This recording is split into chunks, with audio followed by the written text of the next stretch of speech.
Hi, welcome to Solo Playing Tips. And this one's all about random encounters and their locations. So the nice thing about locations are they're generally passive. You don't have to think about what's their motivation, what they're going to say, all these kind of things which are kind of dynamic and as your characters interact, then you have to think about them.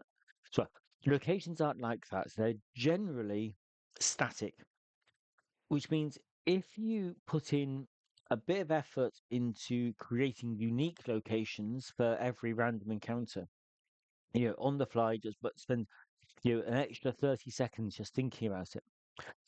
That location will remain constant throughout that random encounter. And if you ever come back through the same location, you've already done a lot of groundwork. And the location can completely change the nature of the encounter.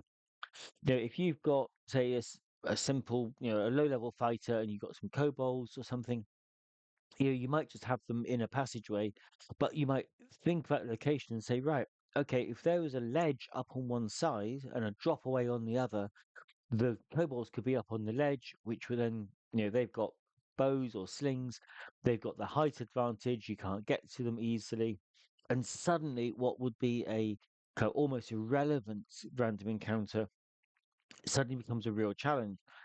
But that simple drop away on one side, ledge on the other, that's not going to change. You can make a little note on your maps if you're mapping your adventure, and when you come back, you can either use that same location for your advantage, or maybe there's another encounter, and this is where they run to, and they try and get up onto that ledge.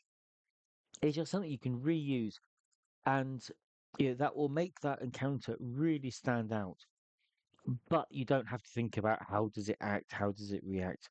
You can do some cool stuff like make mobile locations, maybe a log flume, or just a fast running stream where if anyone falls into it they get carried away, which could actually make a big difference to the amount of loot you get at the end of a random encounter.